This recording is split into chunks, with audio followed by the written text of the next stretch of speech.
Ladies and gentlemen, welcome to the most unique, entertaining, and compelling sports talk podcast you'll ever listen to. Let's be great. Let's be great. Wendell's World in Sports with the one and only Wendell Wallace. Giannis charging down the lane to the rim, double clutch, no good, tipped in. Giannis tipped it home. Subscribe, rate, and review anywhere and everywhere you listen to this and all your favorite podcasts. And now, from Washington, D.C. metropolitan area, Rip, Roaring, and ready to rumble, Wendell Wallace. And welcome to Wendell's World in Sports. I'm your host, Wendell Wallace. So glad that you could be with us. A lot of things to get down on and discuss today on the first episode of my YouTube podcast version of Wendell's World in Sports. I do this on a podcast every single week. I do this for about 2 hours or so, speaking about what's happening, speaking about what's going down, speaking about what is going on in the world of sports. Always give it to you with a lot of passion, always give it to you a lot of energy and enthusiasm. So anywhere you go to listen to your favorite podcast, Spotify, iTunes, Google, wherever you go, just type in WENDELL' Wendell's World in Sports, and then be privileged, and then have the ability, and then enjoy listening to the most unique, entertaining, thought-provoking sports talk podcast that you can listen to, Wendell's World of Sports. But for right now, just giving you a little sample, just giving you a little goodie, just giving you a little idea of what I do every single week on my podcast by giving you the YouTube version of what I do every single week. So before I begin my podcast to start speaking about what's happening in the NFL, before I go ahead and start diving into what's happening in the NBA with my Georgetown Hoyas in college basketball, maybe what's going on in college football, all of those things that I discussed on my latest podcast, which dropped today, early this morning, Wednesday morning. So if you haven't heard the news, go ahead and do what I tell you to do in terms of download, rate, review, follow, subscribe, anywhere you listen to your favorite podcast. But before I start my podcast, before I get into all of that stuff, I always have to ask my listeners. I always have to ask people who are listening in Ashburn, Virginia, who are listening in Las Vegas, who are listening in Los Angeles, who are listening in Dubai, who are listening in Canada, who are listening in Europe, who are listening in South Africa, who are listening in Australia. Before I get into what is happening in the world of sports, I always ask this very simple question to you. What's up, man? How you doing? Que pasa, mi amigos? Me llamo Wendell Wallace, Wendell's World of Sports.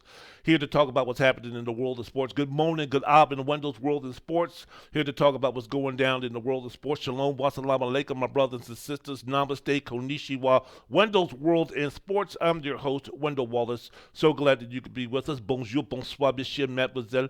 Je m'appelle Wendell Wallace, Wendell's World in Sports. So doggone glad that you could be with us. Giving my shout out, giving my special dedication for those who are listening to this podcast, and for those who are watching this episode of what I do on my podcast every single week, just giving you a special dedication, just giving you a what's up, giving you a que pasa, giving you a shalom, giving you a wassalamu alaikum, giving you a namaste, giving you a good morning, good abend, just to introduce myself. And I always go and say, I hope that you're doing everything that needs to be done to make sure that this world is moved in the right direction, judging people by who they are as human beings, who they are as people, the moral content, the fiber of who they are as human beings, and not basing somebody, not judging somebody on the color of their skin, their gender, their political affiliation, the person who they love, the person who they worship, the financial background, whatever part of the world that you're from.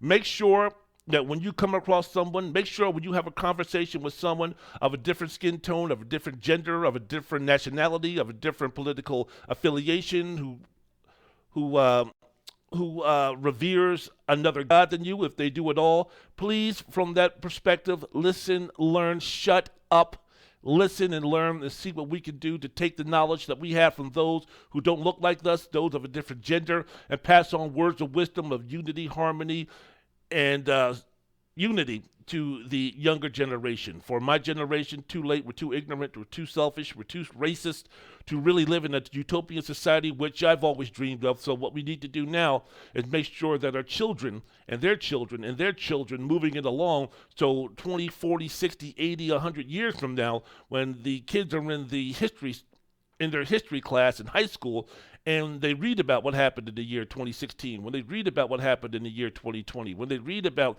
what happened during this time, they could take a look at the ignorance, they could take a look at the oppression, they could take a look at the racism, take a look at the division, they can take a look at those who are being judged just based on who they loved, based on their skin color, based on their gender, based on their political affiliation, based on their financial background, based on their privilege, and say, whew, those were some ignorant folks back there, weren't we?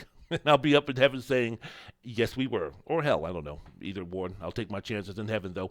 Wendell's World of Sports. I'm your host, Wendell Wallace. So glad that you could be with us. So that's how I always start my podcast episodes whenever I speak about what's happening in the world of sports. So let's jump really quickly into what's going on in the world of sports. Man, NFL Week 15 is over. On my podcast, spoke about the cancellations and moving games, and there was supposed to be a game played on Sunday or 3 games played on Sunday, but they had to reschedule because of the COVID outbreak. 47 NFL players were on the COVID reserve list, so because of that, the Cleveland Browns, who didn't have Case Keenum, they didn't have Baker Mayfield, they didn't have Kareem Hunt, they didn't have Jarvis Landry, they didn't have Austin Hooper, they didn't have Jadeveon Clowney, they didn't have Jedrick Willis, they didn't have a lot of their starters, their important players. So what they did, instead of having them play on Sunday against the Las Vegas Raiders, what they did was move that game to Monday, and then 2 other games that were scheduled for Sunday, the Seattle Seahawks and the Los Angeles Rams, the Philadelphia Eagles, and my Washington Snyderskins, they moved that from Sunday to Tuesday, which caused a lot of consternation amongst some of the players who played for the Raiders, some of the players who played for the Eagles. And was reading some of the comments, not just from the tweets that those players made in terms of voicing their frustration on having to play, having the routine broken, but also some of the comments made from folks who were speaking about, oh man, I work at Walmart, I make $9 an hour, and you guys are millionaires, and you talking about you have to play on Monday instead of Sunday. Man, cry me a river. One day, big deal, this, that, and the other. You guys are so soft. Play me the violin, no big deal. It's not about that, you flipping morons. It's not about whether they have to play on Sunday or Tuesday or Monday or Friday or Saturday or Wednesday afternoon. It's not about that, to the point where we just want some consistency. If I'm the players, I want some consistency from my bosses, from those who write the checks, in terms of what we're going to be doing. Because precedent had been set before in terms of, look, man, it doesn't matter your situation dealing with COVID. On Sunday, you're going to go out and play. And before the season started, the NFL owners, the NFL came out and said, we are going to be playing on Sunday no matter what. So if you have your quarterbacks, if you have your offensive linemen, if you have your defensive secondary, if you have your wide receivers coming down with COVID, hey, man, too bad, too sad. We're not going to reschedule. We're not going to juggle. We're not going to put the game somewhere else. You're just going to have to deal with it. And some of the Raiders were sitting there talking about, well, wait a minute. Hold on for a second. We did everything right. Our players are vaccinated. Our players are ready to go. We don't have an outbreak of COVID in our organization. So why are you punishing us for the mistakes that the Cleveland Browns made? And what Mark Davis said when he was speaking about this a couple of days ago, he was saying, hey, look, man, you know what? Last season, we had a couple of offensive linemen. We had a lot of players go down because of COVID. The league didn't do anything to change the schedule for us. The league didn't do anything in that. And if there was precedent set, not just with the Raiders, but also if you remember late last season with the Denver Broncos, where they had Drew Lock and the whole quarterback crew for Denver. They came down with COVID, and they weren't allowed to play. But the NFL didn't switch. The NFL didn't reschedule. The NFL didn't juggle and jiggle and try to see what they can do to squeeze in some time period for Drew Lock or another competent quarterback or any quarterback who was employed at that position by that organization could play. No. They said, sorry, man, you don't have any quarterbacks? Oh, well, you better find one, and you better find one by Saturday or Sunday, because we ain't changing the schedule. So Kendall Hilton was the guy, wide receiver, was the guy who had to play quarterback for the Broncos that day, and they got destroyed by the New Orleans Saints 31-3. So precedent had been set to where, come on, man, all of a sudden now you're telling me one thing, and now you're going to change up and you're going to give us another thing. We know about the NFL. You know about the NFL. You know about the routine. What are the two things that NFL players and coaches bristle at the most? They hate distractions, and they hate anything where they're being thrown off kilter, where they're being thrown off rhythm, where they're being thrown off their routine. Nothing agitates coaches and players more than that. So again, you're going to have the situation where at the beginning of the season, owners saying one thing, all of a sudden now COVID breaks out with a couple of teams, and now we're going to punish the team, punish the organization that is doing the right thing as far as their vaccination or as far as their numbers of people who are positive and negative and such. We're going to punish those players for the team that they're playing that's coming in not doing the right thing. I can understand why the Raiders, I can understand why the Philadelphia Eagles, some of their players are upset about that. So I spoke about all of that on my podcast that dropped on Wednesday. It's called Wendell's World of Sports, the podcast. Yours truly, Wendell Wallace. I'm just giving you my YouTube episode, quick version of what I spoke about on the podcast. Again, if you want to go ahead and download the most exciting, unique, entertaining sports talk podcast that you can listen to, WENDELL apostrophe S, Wendell's World in Sports. No, I don't take no breaks. No, I don't go up for breath. No, I don't go up for air. I just keep giving you passion. I just keep giving you knowledge. I just keep giving you entertainment value about what's happening, about what's going on in the world of sports. Spoke about the Green Bay Packers. Best team in the NFL? Talk to me. Best team in the NFL? I'm going to say so as of right now. 13-3. Best record in the NFL. One game ahead of Dallas and Tampa. And the failing, flagellating Arizona Cardinals. One game lead. Brett Favre, the MVP. Excuse me. Aaron Rodgers, the MVP so far. Jonathan Taylor, making a strong case. Tom Brady, making a strong case. I'm going to go with Aaron Rodgers. As of right now. Because you got to remember, this is the MVP award, the NFL MVP. This is the equivalent to the Heisman Trophy in college football. Who normally gets the award, the Heisman Trophy award in college football? The quarterback. And normally the quarterback on the best team. Who normally gets the MVP in the NFL? Normally it's the quarterback on the team with the best record or one of the teams with the best record. So I think in the last 3 games, 3 weeks of the season, 4 weeks of the season that Green Bay has to trot out there, Aaron Rodgers, who's been the Green Bay Packers record has been 11-2, when he's played this season, he hasn't been spectacular. If you take a look at what Aaron Rodgers did last season where he won the MVP, and you take a look at what he did this season, as far as statistics are concerned, if you're going to be judging Aaron Rodgers from this year to last year based on wow moments, wow games, unbelievable performances, and statistics, 2020 blew away 2021. Aaron Rodgers, more than not, was solid more than he was spectacular this year. Aaron Rodgers is always going to give you a wow. He's always going to give you a wow throw. He's always going to have a drive during a game where he's going to make a couple of throws where you're just like, God damn, man, how the fuck did he do that? But as far as having that one signature elite, damn, Aaron Rodgers is the best of all time, or damn, Aaron Rodgers, this, that, the other. We haven't seen that this year. We haven't seen Aaron Rodgers with the 38 for 46, 461 yards, 5 touchdowns, no interception type of game against a really good team or a playoff team. We haven't seen that from Aaron Rodgers this year. He's only thrown for over 350 yards once, and that was in the loss at Minnesota. And he's only thrown for over 40 times, I believe, once, and that was in the game against the Los Angeles Rams. Los Angeles Rams, he threw for over 350 yards, and in the game against the Minnesota Vikings, he threw the ball 40 times. Other than that, he's been hovering around low 300s, high 290s, and throwing somewhere around 35, 38 times per game.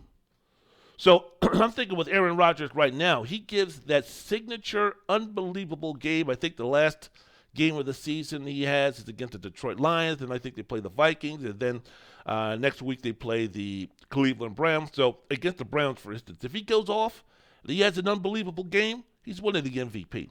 regardless of what Jonathan Taylor does, unfortunately, regardless of what Tom Brady does, unfortunately, regardless of what Deebo Samuels does, unfortunately, Aaron Rodgers is going to be the man. The performance, the opportunity is greater for him than it is for anybody else. So getting back to what's going down, what's happening in the NFC, getting down and speaking about and giving my thoughts and opinions here on Wendell's World of Sports, a YouTube episode, the YouTube version of what I usually do for my episodes on my podcast, Wendell's World of Sports. This is a situation with Green Bay where, yes, I say that they're the best team in the NFL. I say that, yes, they're the best team in the NFC. Doesn't mean that all of a sudden they're going to be the strong favorites, because you can make a strong case for the Tampa Tom Buccaneers, even though they lost to the New Orleans Saints. And yes, they have some difficulties, and yes, they have some question marks going forward. We don't know about Leonard Fournette, how long that hamstring injury is going to keep him sidelined. We know that Chris Godwin is out for the year because of an ACL. We know for Tampa Bay that the secondary is still in tatters because of injury, and question marks abound with that. But they have Mike Evans moving on up. They have Tom Brady. They have that offensive line. They have that defensive line. They have that linebacker position. They have Byron Leftwich as the offensive coordinator. And they have Todd Bowles as their defensive coordinator. And when you have 7-time Super Bowl MVP Tampa Tom Brady still slinging, still doing the thing, as long as the Tampa Bay Buccaneers can still resemble, or that Tampa Bay Buccaneers offensive line can still resemble the Oakland Raiders of the 1974, 75, 76, 77 season when they were protecting Kenny the Snake Stabler, the Tampa Bay Buccaneers always are going to have a chance. Dallas Cowboys defense good enough to win themselves a Super Bowl. Now, no doubt about it. They have emerged as one of the best defensive units in the NFL. But, man, what about that offense, Dallas Cowboy fans? What about Dak Prescott? Is he going to be able to turn it around? Because I'm telling you one thing. The Zeke Elliott that was running up and down the sands of Cabo, on the beaches of Cabo, trying to get that contract extension, the Ezekiel Elliott who tore up the league from the running back position the first couple of years he came out of Ohio State, that Ezekiel Elliott isn't walking through that door. That Ezekiel Elliott that could carry that Dallas Cowboys offense and make Dak Prescott a very good game manager when he first took reins for real as the starting quarterback for the Dallas Cowboys, that Ezekiel Elliott is now done. Ezekiel Elliott now is rushing for about 3.5 yards per carry. Ezekiel Elliott now can barely rush for 100 yards in a game. And his complimentary running back, Tony Pollard, he's only good for 8 or 9 carries a game. So what are we going to do here? What is going to be happening with the Dallas Cowboys offense? Still looking for Tyron Smith to roll into place, get into shape, get into the dominant offensive tackle that he's been, left offensive tackle that he's been. Ezekiel Elliott, that running game would sure appreciate if he could get into shape. Dak Prescott would sure appreciate it if he could become dominant again. But how long are we going to be waiting for Tyron Smith? What about the wide receiver position? Can we trust them moving forward? And what about Dak Prescott moving forward? Got to remember, man, this was a guy who had a serious foot, ankle injury last season, leg injury last season. Week 5, he was done. Week 5, he was out. And then he was injured again enough to miss a game. I think it was his calf muscle, right? Where he missed a game earlier in the season or a couple of games ago. I mean, these injuries at this time off is starting to maybe possibly slow him down just a little bit. About 5 or 6 or 7 weeks ago, this was a guy who we could speak about as being one of the candidates in consideration, high consideration, for being the MVP of the league. Last 3 or 4 games, he's been nothing but. So with that offense, yes, defense can win you championships. Just go ask Bill Parcells and the Dallas Cowboys when they played in the Super Bowl against the Buffalo Bills. Yeah, man, just go ahead and ask the Tampa Bay Buccaneers going up against the Kansas City used-to-be champions in the last Super Bowl.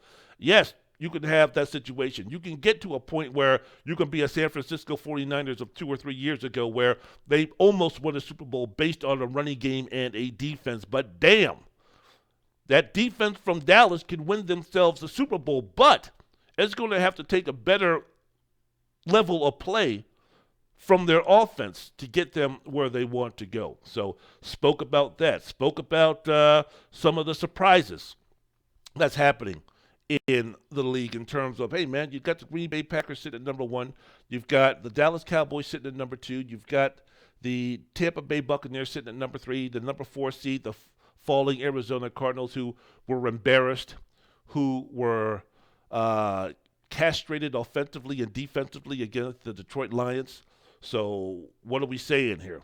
So when I mentioned the NFC West, still a lot of balls to be thrown, still a lot of ball to be catched, still a lot of games to be played. Is it looking like the Los Angeles Rams are going to be passing the Arizona Cardinals? What would that mean for Cliff Kingsbury if that does happen? That jukey college offense coach came from a program where, damn, with Patrick Mahomes, you still had a 35-40 record. So why are we keeping you around if the Cardinals falter going down the stretch, which many people feel that this was inevitable with the offense they play, how much responsibility they put on Kyler Murray, the fact that if Kyler is not doing the thing, there is no plan B, there is no plan C in terms of attacking the defense. The defense for Arizona is not at the level of the New England Patriots, not at the level of the Pittsburgh Steelers, not at the level of the New Orleans Saints, not at the level of a team that can overcome some of the offensive efficiencies if it comes to it with the Arizona Cardinals, and Cliff Kingsbury again being that guy, the Cardinals organization hiring him, thinking outside the box and such. Man, how much time does he have left being a coach if the Cardinals falter and fail? So if you're speaking about, what's happening in the NFC West, it's going to come down to the Rams and the Arizona Cardinals. But you take a look at the NFC outside of those 5 division teams, or those 5 teams that are racing for that division, man, watch out for the San Francisco 49ers. Yes, they don't have the same defense that got them to the Super Bowl a couple of years ago. Yes, they still have Jimmy Garoppolo at the quarterback. Yes, their running game is not as strong as it was when they made it to the Super Bowl, which means Jimmy Garoppolo is going to have to play a bigger role in the responsibility that he has to have the 49ers make it to the Super Bowl and ultimately win the Super Bowl, which outside of Kira Marie might give some San Francisco 49er fans trepidation and fear.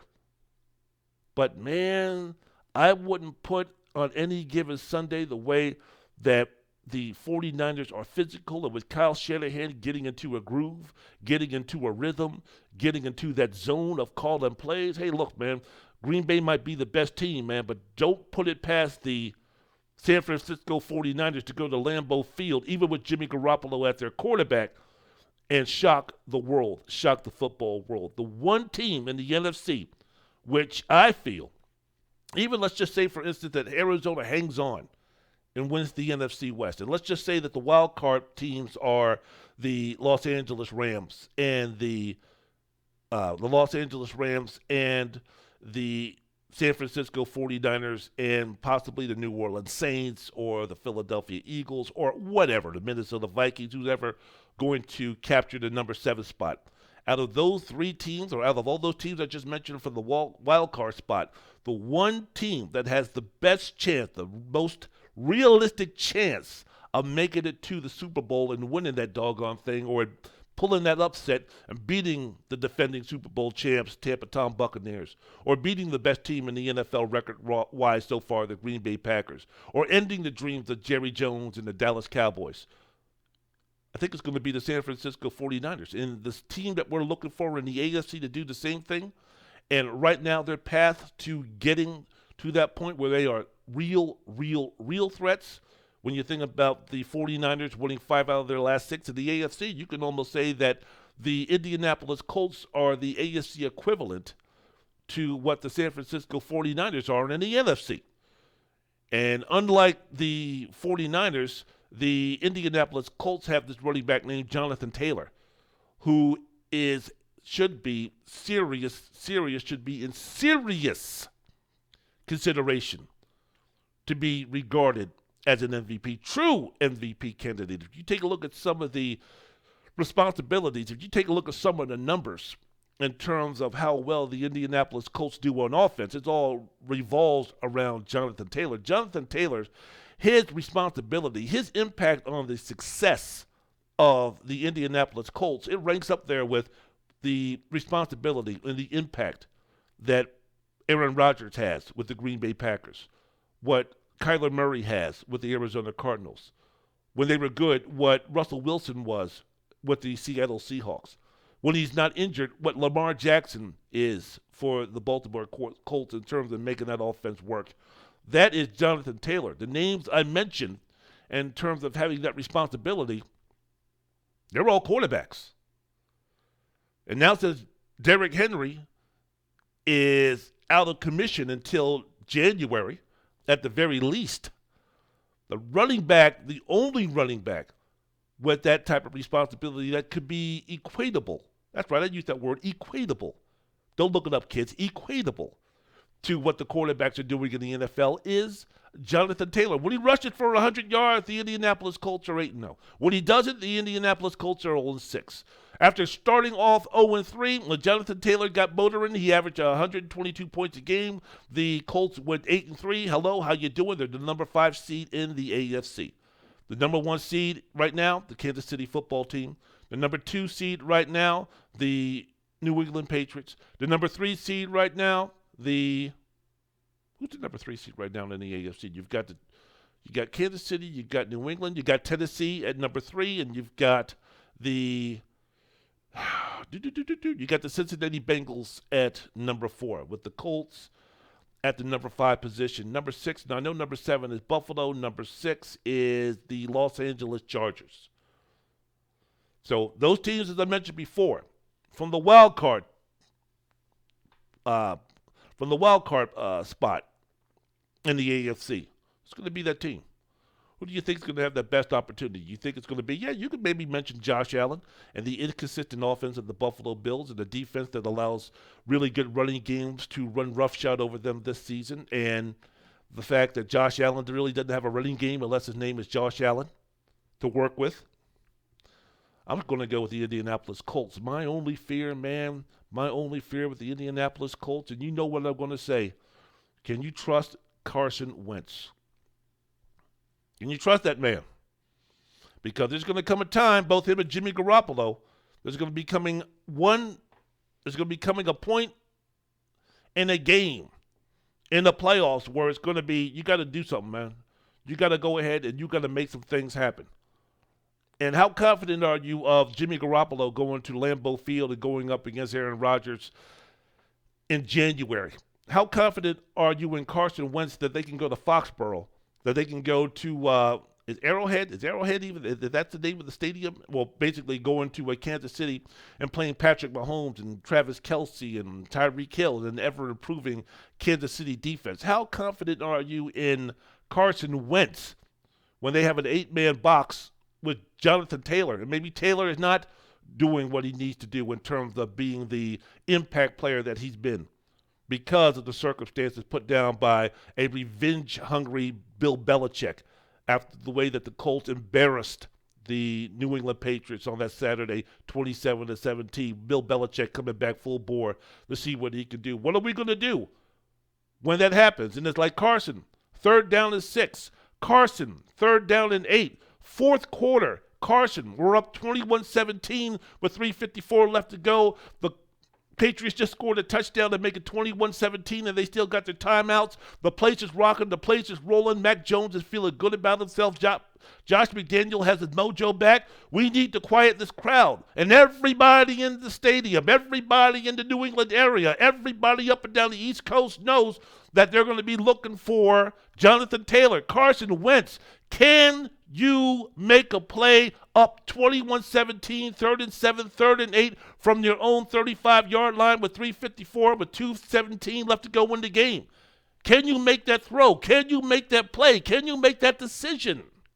That's going to be asked of Carson Wentz. That's going to be asked of Jimmy Garoppolo. Do you have confidence that they're going to be able to do that in hostile situations playing against elite Super Bowl-worthy teams? When Ndamukong Suh and that front four from Tampa Bay on 3rd and 7 with 2 minutes and 46 seconds left with the score 28-24 in favor of the San Francisco 49ers, and the defense is reeling a little bit, and you need Garoppolo to make that play, we can't turn to Deebo Samuel to run the ball and pass the ball all the time, can we? Who should be considered MVP. We can't. They're going to put 2 guys on George Little. What's Jimmy Garoppolo going to do? Do you have confidence that Jimmy Garoppolo can do something? Spoke about that on my podcast, Wendell's World of Sports. The podcast, this is the YouTube version of what I usually do every single week. Again, anywhere where you listen to your favorite podcast, you just go ahead, WENDELL' World and Sports. Download, subscribe, rate, review, follow the most entertaining, unique, thought-provoking sports talk podcast that you've ever heard, that you've ever seen, that you've ever listened to in your life, regardless if you're 8 or 80. Wendell's World is Sports. Must be dumb, crippled, and crazy not to be listening to this podcast, not to be downloading this podcast, not to be following this podcast, not to be a subscriber to this podcast, not to be giving me 5 stars on iTunes on this podcast. Come on now. Come on. Help this brother out in the name of the greatest Sonny Liston. Help me out. Wendell's World of Sports. So I spoke about that on my podcast. Also spoke about, get into the NBA real quickly, talk about COVID running rampant in that league too. 70-something players now are on the COVID reserve list. Now, the high majority of these guys are asymptomatic when we're speaking about Trae Young and Kevin Durant and James Harden and Giannis and Andrew Wiggins and Jordan Poole and those type of guys. And, man, you know what? It's almost like in sports, this is just going to be catching the COVID. This is just going to be a situation where it's like, hey, man, this is just going to be like a sprained ankle or a pulled hamstring or something like this, because I don't know exactly, vaccinated or unvaccinated, I don't know how you navigate through this. I don't know how you can live a life. I don't know how you can do what you do, live your everyday, and not somewhere, somehow, some way catch this virus. When you do, it's, as I mentioned before, it's just like, oh, someone came down on someone's foot in the third quarter, sprained the ankle, he's going to be out a couple of games. You know, someone was going for a rebound, his shoulder felt a little sore, and he's going to be missing a couple of games. Hell, you could even equate it to load management. You know, we've seen that a lot now in the NBA where you have guys missing games because of quote-unquote load management. I mean, now it's a situation where, yeah, you take a look at Kevin Durant who came down with this virus, but damn, how many minutes was he averaging? Glass half full approach. He ain't going to die, and it's going to give him an opportunity to rest up. Same thing with still getting in shape James Harden. Kyrie Irving, who just came back. Now he's going to be in he's going to be in COVID protocol. So in some of these instances, these guys getting COVID and having to miss games, as long as it doesn't ravage the team, in some ways it could be a good thing for them. Some ways it could be a situation where it's kind of like this is just the equivalent of load management or a sprained ankle or a sore toe or a sore finger or something like that. So kind of hard to equate what's going down. I know that Kyrie Irving so far hasn't played this season. A situation where now he's going to be coming back. He's going to be playing with the Brooklyn Nets only on the road, only in certain situations. I know up there in the beautiful country of Canada and the beautiful city of Toronto, where some of the most gorgeous Nubian sisters are born and raised, go see a lot. But that's a situation where, hey, man, they're only at 50% in terms of having attendance, having people go watch their games. It is a situation, again, where it's like, hey, man, you take a look at what's happening, and with COVID running rampant, both in the NFL and the NBA, is it surprising to you? Just look at the way they play. I think after people got vaccinated, we became very relaxed. Some of the things that we were dealing with when the COVID first introduced itself to our world and how we reacted.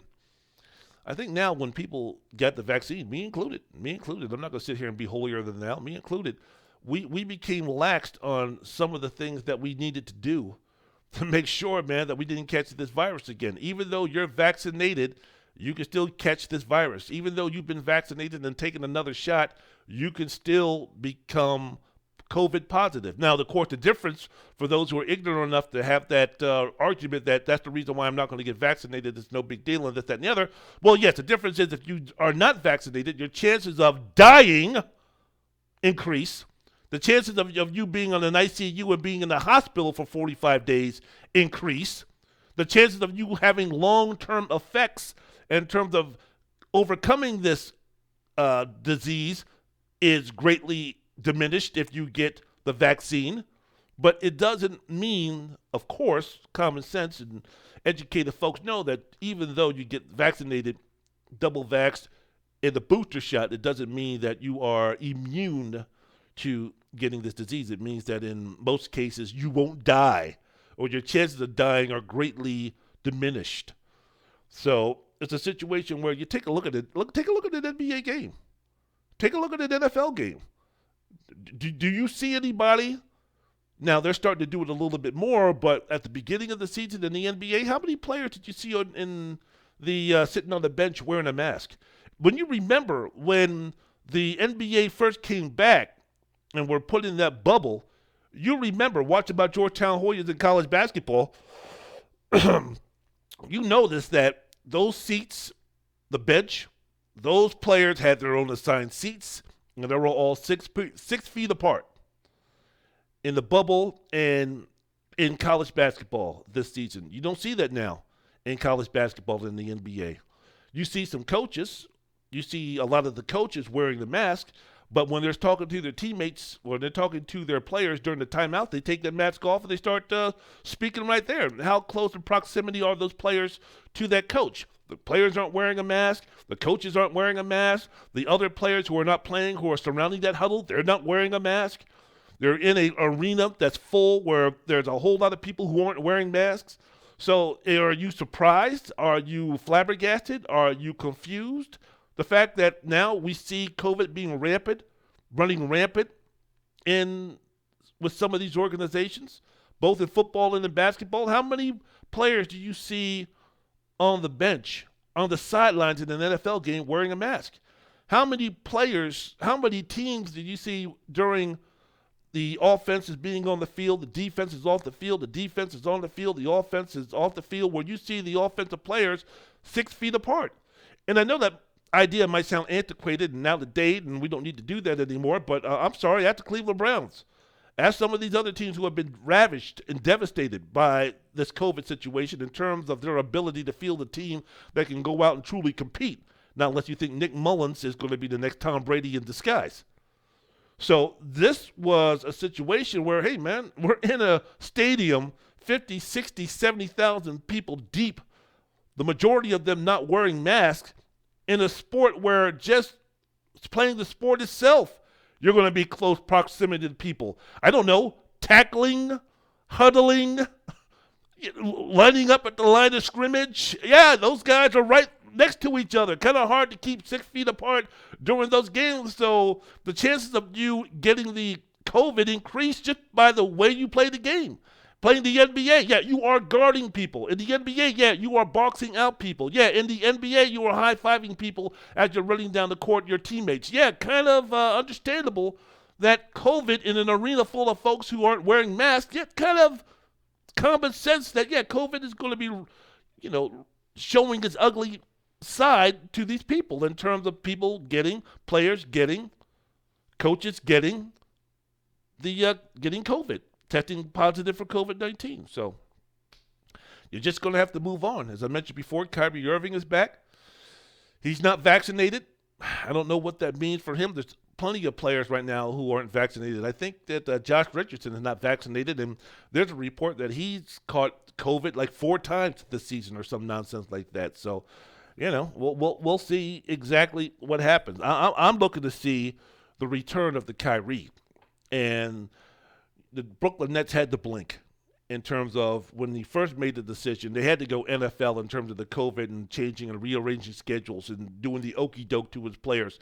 The Nets organization told the players, hey, look, man, as long as Kyrie is not vaccinated, he ain't going to be playing with us. So, well, Joe Harris gets injured. A couple of folks go on the COVID reserve list. The Nets need some players.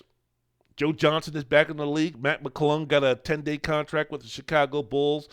Some team is looking at Lance Stevenson. Desperate times called for desperate measures. Sometimes you got to put that tail between your legs and say, yeah, I know that we said one thing, but, life kind of dictates that we go in a different direction. So, Kyrie, you can't play at home, but come on back for the road games. We definitely need you.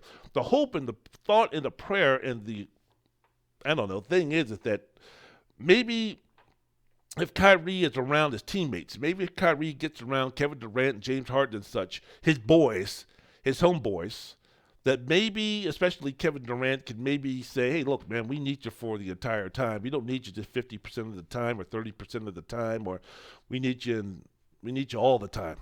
So Kyrie Irving has said himself, look, it's not about being scared of being vaccinated. He doesn't have a problem with, the government's wrong and Fauci's a fraud and all this kind of bullshit and all this kind of ignorance. He's not about that. He's just doing it because he's a grown man. He doesn't want people to be telling him what he can and shouldn't be doing. So to each his own. But in a situation like this, hey, look, Kyrie, if I'm Kevin Durant, I'm like, Kyrie, you're the one that enticed me to come to Brooklyn or to leave the situation with the Golden State Warriors. I was looking to leave anyway, but the fact that the idea that we discussed, me, you, and DeAndre Jordan, who's now with the Lakers, but that time during the 2012 Olympics, when we were on that cruise ship hanging out and we were discussing the possibility and how much fun it would be to be playing with each other because the experience we've had at the Olympics have been so out of sight that it would be fantastic to do this 82 games out of the year and do it for an organization where we can win championships and that type of thing. Say, look, man, so you were the driving force. You were the leader. You were the one who brought this idea to me. I need you, man. I need you. And if anything, if I'm James Harden, I'm really talking about I need you. James Harden should be sitting up there saying, look, Kyrie, winning a championship is the last thing I need to do on my resume. I'm already going down as one of the greatest offensive players in NBA history. I'm already going down as one of the greatest players of my generation. I've got all-star game, all MVPs, winning an MVP. I've done it all. Gold medal. I've done it all. I've done it all. I've even made it to an NBA final when I was a sixth man with the Oklahoma City Thunder. You remember that, KD, don't you? Yeah. The only thing I have left to do, man, is to win me that championship. And how many seasons do the Brooklyn Nets with the trio of Kyrie, James, and KD, how many chances do they have of biting that apple to win that championship? How many opportunities do they have to hold up the LOB at the end of the NBA season in June? How many? 3? 4? Each of those guys are over 30 years of age. Now, with their games, especially when you're speaking about KD, it can age very well. But still, man, we have the chance to win it this season. Name me a team in the East outside of maybe if they get things together and everybody gets back healthy, the Miami Heat and the Milwaukee Bucks. We don't know about the situation with Brock Lopez in his back, but for the most part, look, man, the Eastern Conference is ours. We should have won the damn thing last year if James and Kyrie didn't get hurt. So we could have won it last season. You've got the Philadelphia 76ers situation with Ben Simmons. I don't know what the hell Daryl Morey is doing with that.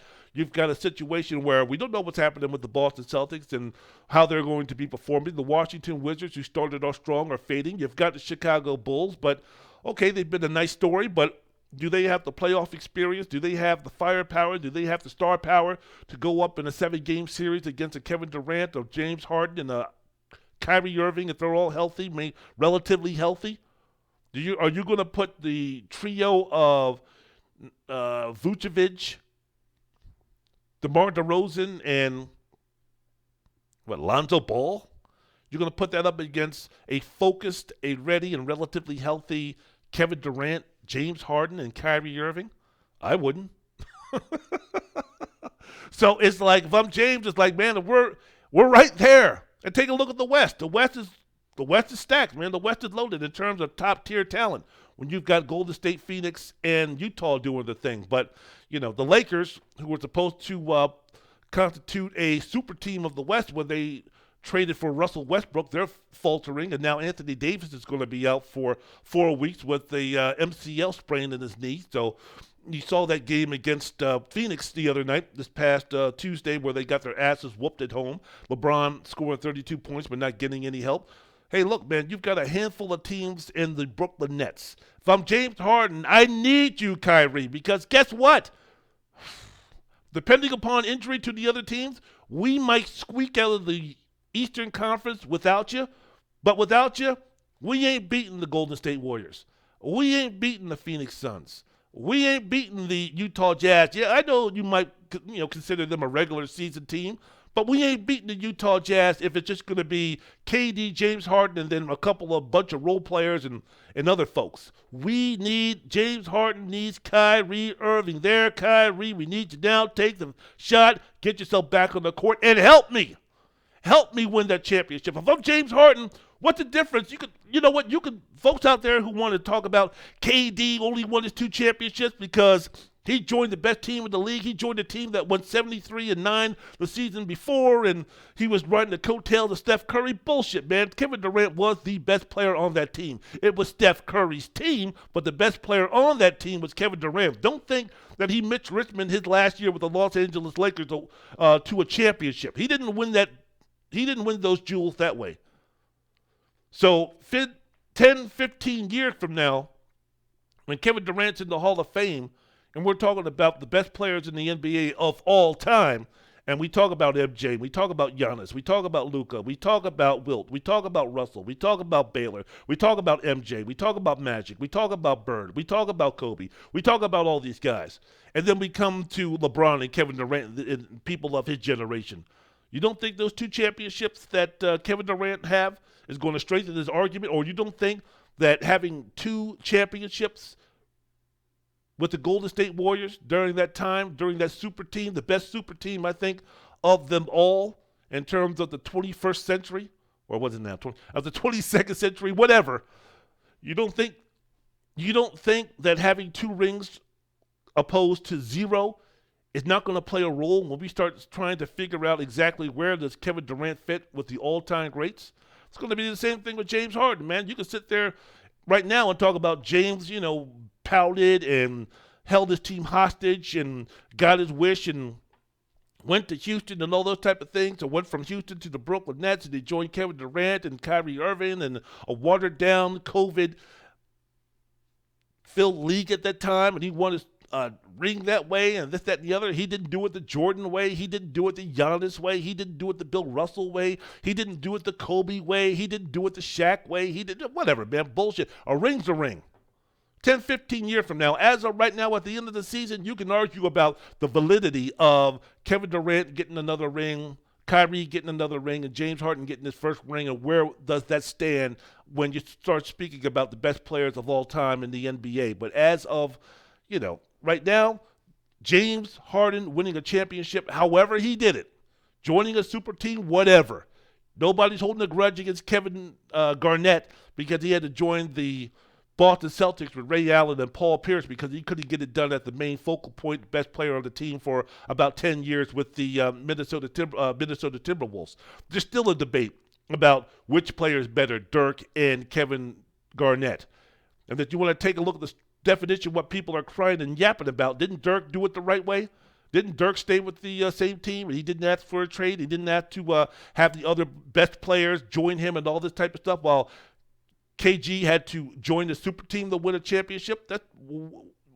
Many people are still putting KG ahead of Dirk Nowitzki. So that argument fades very quickly as the years go by. James Harden needs that chip. Kyrie Irving is going to have to help him win that chip. Kyrie Irving is the key for James Harden of winning that chip. So if I'm James Harden, once Kyrie comes back on the court with us, man, maybe playing with his brothers, as he claims, will spark something in him to go ahead and get himself vaccinated. I think the only people, though, who can really change the mind of Kyrie Irving are, maybe KD, his father, and his wife. Other than that, Joe Tsai ain't going to do it. Sean Marks ain't going to do it. Jacques Vaughn, the assistant coach, ain't going to do it. Joe Harris ain't going to do it. Steve Nash ain't going to do it. So we'll see. Wendell's World of Sports, the YouTube episode of what I put down on my podcast, Wendell's World in Sports. Again, the most unique, entertaining, thought-provoking sports talk podcast. Download, subscribe, rate, review. Give me them 5 stars, please. So anywhere you listen to your favorite podcasts, hey. One thing I want to end with very quickly. I want to give a special dedication. I want to give a shout-out to Jackson State. I want to give a shout-out to Deion Sanders for getting it done. The man's name, out of Swanee, Georgia, the 5-star recruit, one of the best players in the 2022 graduating class in football, high school football, one of the top quarterbacks in the class, decided not to keep his commitment to Florida State, and then not after that go to Auburn or go to Georgia. He decided to go to HBCU Jackson State. Awesome job, man. Awesome job. I spend a lot of time on my podcast speaking about, hey, look, man, if you're speaking about football opposed to basketball, or if you're a 5-star recruit, the college experience isn't going to mean much to you. Chet Holmgren, the college experience ain't going to mean much to him. Pancho Banchero of Duke, the college experience ain't going to mean much to him because they're going to be one and done, and by the spring semester, they're going to be gone, getting themselves ready for the NBA draft, getting themselves ready for the combine and such, doing the interviews, getting an agent, doing all those type of things. So the college experience for those guys and for the majority of these Kentucky guys over the last few years and some of the Duke guys over the last few years really doesn't mean much. When you're speaking about a football player, a college football player who has to stay a minimum of 3 years before he can go to the NFL, now you're speaking about a situation where the college environment is much, much different. And I think for some of these guys, and I'm not going to really get into it too much because I did it for about 20, 25 minutes in terms of the value, in terms of some of the positives that a young black man from an impoverished area, or not even an impoverished area, some of the advantages that a young black man can have by going to an HBCU school, by going to a Howard, by going to a Morehouse, by going to a Morris Brown, by going to an Arkansas Pine Bluff, by going to a Jackson State, by going to a FAMU, by going to a Grambling, by going to a Southern, by going to any one of these numerous HBCU schools. And for those who are sitting there talking about, well, hey, man, I'm trying to get to the NFL. Let me tell you something, man. Both in the NBA and the NFL, if you can play, they will pick you. If you are good enough to go in the first round, it doesn't matter if you're going to Alabama. It doesn't matter if you're going to Clemson. It doesn't matter if you're going to Notre Dame. It doesn't matter if you're going to Penn State. It doesn't matter if you're going to Slippery Rock. It doesn't matter if you're going to Jackson State. It doesn't matter if you're going to Lincoln. It doesn't matter if you're going to USC. It doesn't matter where you're going. They will find you. It doesn't matter if you're going to a Power 5 conference. It doesn't matter if you're going to a mid-major conference. It doesn't matter if you're going to a sub-5 conference. It doesn't matter if you're going to a Division 3 or Division 3 school, Division 2 school, NAIA, AA school. It does not matter.